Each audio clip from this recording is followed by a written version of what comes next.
Hey guys, you've joined us live at Moneycontrol. I'm Manisha Gupta, and this is that time of the year where there is festivities and cheer in the air. This is also a time when you go out shopping, eating and gifting as well.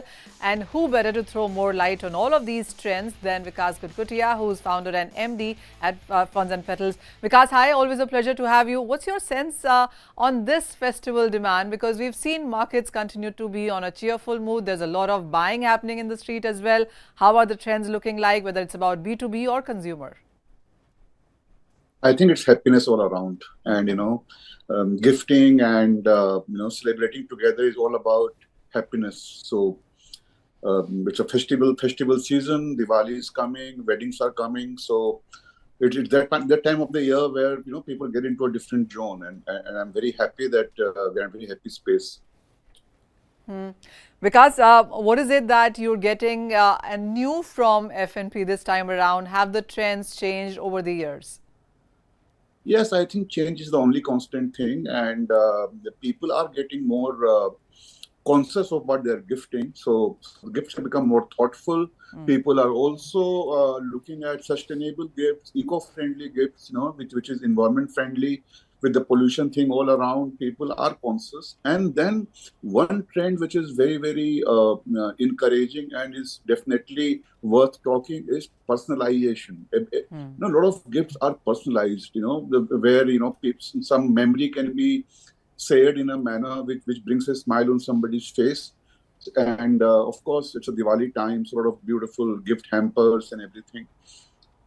What are the categories which are most in demand right now? I mean, is it jewelry? Is it food items? Is it flowers? What sells the most? I think it's a mix of all, but traditionally speaking, Diwali is all about sweets. So, your Kaju Katli and Som Papdi and cake chocolates and everything. So it's all about sweets, the traditional gifting. But otherwise, people like to, especially in corporates, people like to gift things, which can be used user-friendly, which is like electronics, gadgets, which remain with the person and they can enjoy it for a longer period. So sensible gifting, at the same time, a lot of sweets around us. Also, where do you see max demand now coming in from? What has been growth for you as well? Are tier 2, tier 3 cities higher when it comes to putting in orders? Tier 2, tier 3 is definitely the flavor of the season. We see good 25-30% uptick in terms of people coming and visiting our site and the orders, because at this point of time, they want to order and send flowers and gifts to their relatives who live in different cities or maybe live abroad. So tier 2, tier 3 is the target area now. And of course, year on year, we are growing at 50%. So the metropolitan remains the most significant market. All right. I would also want to get the number out as well, Vikaas. So how have the sales been as compared to last year? What's the kind of revenue generation that you're anticipating? We are definitely looking at, normally we grow 35-40% year on year. But this year, I think post-COVID, the whole habit of online gifting online purchasing has improved a lot. So maybe we'll close this year at 55-60% higher than last year. And Vikaas, are people venturing into the stores, or is it more to do with online growth now? Both, but I think online is definitely increasing faster. Because, you don't just do gifting, you also are into wedding now, and we spoke about that last year as well. How has that growth been, with the street anticipating that in the month of November and December, we could be looking at 25-30 lakh weddings this time around? Yeah, that's true. I mean, it's because November is always a very heavy month, because it's a wedding season almost after 4-5 months of non-Saya dates. So November, and especially this year, since the dates are few, so there are a lot of weddings happening in the fewer days. So it's really packed. I'm sure. So what are you looking at now? Because from one to another, Vikaas, it has been a constant growth for you, more marketing, more innovations. What is the vision going forward now? See, first, we have done almost everything when it comes to flowers and weddings. Now we started something new this year called Sadi Central, which is like a one-stop solution for all wedding needs. So that's something we are very, very optimistic about. That's something which will be new for us this year. And secondly, our other verticals, which are startups, Baby Bless and Last Journey, they are also growing nicely. So a lot to look up to. Tell us also about what's the kind of growth that you've seen within the wedding season also, and what are the running trends now? Because with weddings as well, we see this changing every 2 to 3 years. I think destination wedding definitely remains the flavor of the, Okay. it's increasing every day.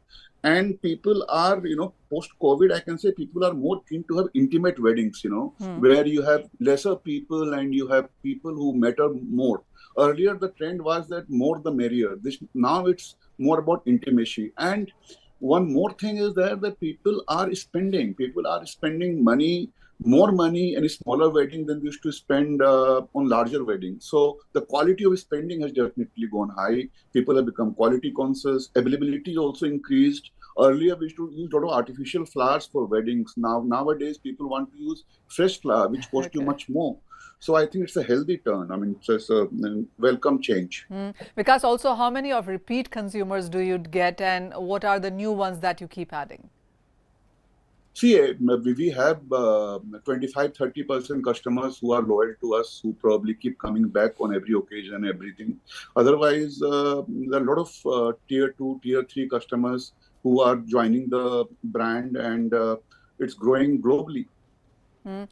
Vikas, talk to us about on how many cities you're present in now, how many outlets, and is there an expansion strategy there too? Yeah, we are in almost 135 cities with close to 400 outlets. And we are opening one outlet a week kind of a speed now. And we have become very conscious in terms of the location and the quality of outlet we open.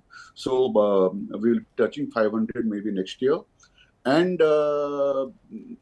when it comes to delivering online, we are delivering to almost 99% pins in India. It will be 100% maybe in a couple of months.